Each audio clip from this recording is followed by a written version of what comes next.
graduated from BBCHS, I said to my lovely wife that we were finally finished with BBCHS. No more parent-teacher conferences, no more late-night orchestra concerts, even though we enjoyed them. No more nerve-wracking tennis matches. No more watching soccer games in the freezing rain. No more fundraisers. And no more trying to come up with lame excuses to get out of helping with the cumbersome homework. However, a few weeks ago, I received the most enthusiastic phone call from Blake Bradley, and here I am at your service. National Honor Society has held a special place in the annals of my family. I was also named to the National Honor Society during my senior year in high school. 2 students were given the opportunity to speak during the induction ceremony, and I was one of them. When my late father was informed of my selection and made aware of the requirements for that honor, he felt for the first time vindicated for having moved his family to America. More recently, 2 of our daughters were also inducted into the National Honor Society. We as parents were very proud of their accomplishments, as are, I believe, all the parents and grandparents who are here tonight. So let me be the first to congratulate and welcome the new inductees to the National Honor Society. I pray that many more honors and accomplishments adorn your lives. This achievement should indeed be commended.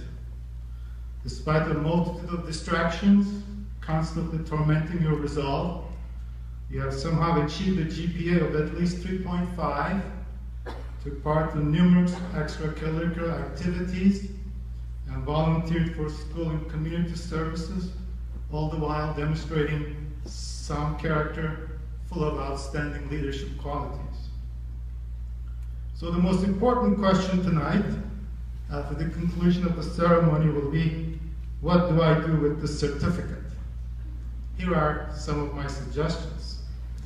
You can frame the certificate and leave it as a source of inspiration for your younger siblings. Or you can give it to your parents as a source of pride. Mentioning it will certainly enhance your college applications. It will be a testament to your strong character on your CVs as you apply for jobs after college. However, I want to warn, especially good-looking guys, that this certificate will not help you get better-looking chicks. I know, I've tried telling a sexy blonde in a bar in Acapulco around midnight that, by golly, you were inducted into the National Honor Society, will not get an invitation to her room. I know, I've tried.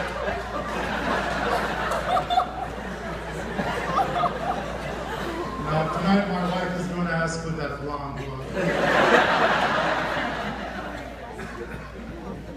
By your selection to the National Honor Society, you have demonstrated that you are capable of doing many things and doing them better than most. Achievement is an everyday occurrence for you. The more difficult is a task that's placed before you, the more you relish the challenge. You're adventurous, but well-grounded in your feelings and temperament.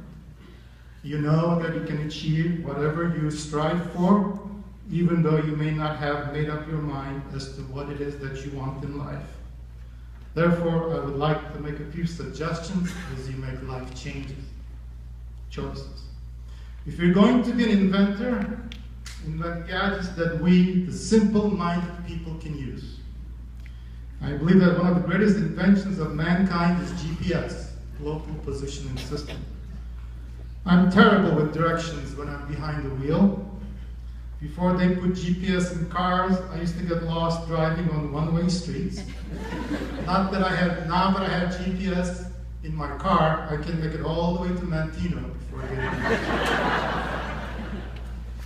For the sake of God, please, for the sake of God, Do not make this thing called iPhone more complicated than it is to use. Whenever I'm forced to use it for anything other than making a phone call, I'm reminded of how stupid and how much I'm out of touch with modern technology. If you wish to become a scientist, let's say a biochemical engineer, then go ahead and find a cure for cancer. Put me out of business, Alzheimer's disease, and diabetes. If you wish to become a physician, I would be honored to have you as my colleague. I would, however, remind you that you would not be able to earn as much money as those of my generation, but that's still the greatest reward for a physician, is the satisfaction that comes with being able to cure sometimes, alleviate often, but comfort always. If you decide to become a lawyer, make certain that you defend the poor, the weak, and the downtrodden, as often as you represent the rich, the powerful, and the well-connected.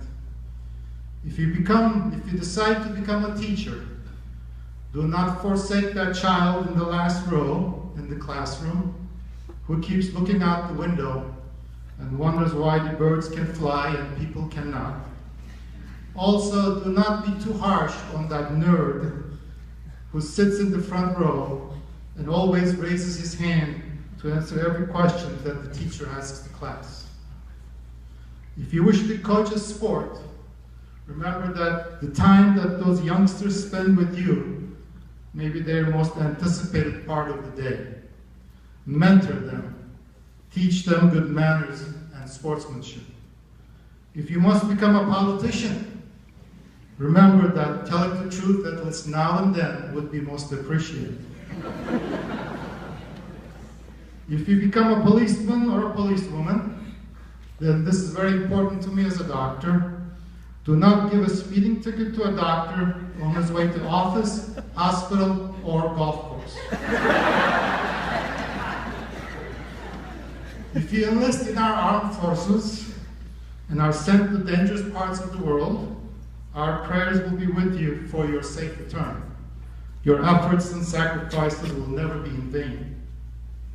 Always respect your parents and your elders, for their prayers will sustain you. If you go away to college, and if you do something bad, call mom first, so that she can figure out how best to break the news to your father.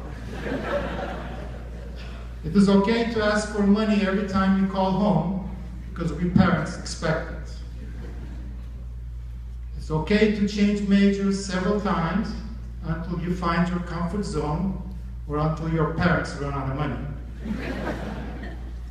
As a first-generation immigrant to this land, and as one who has traveled extensively, I can say, without any reservation whatsoever, that we are living in the greatest country man has built. Therefore, our national anthem is not just a song, it should be cherished. Our flag is not just a piece of cloth, it should be respected. Possibly a few years from now, when your youthful enthusiasm to roam the world has been satisfied, and when you think you have finally found that one and only true love of your life, and when you want to sprout roots for a growing family, I want you to give this area, our community, a chance to welcome you back. You are our finest, and a community that keeps losing its finest year after year cannot rise above others. In the end, I want to thank you for this honor and privilege. And for now, I wish you goodbye, good luck, God bless, and by golly, boiler up. Thank you.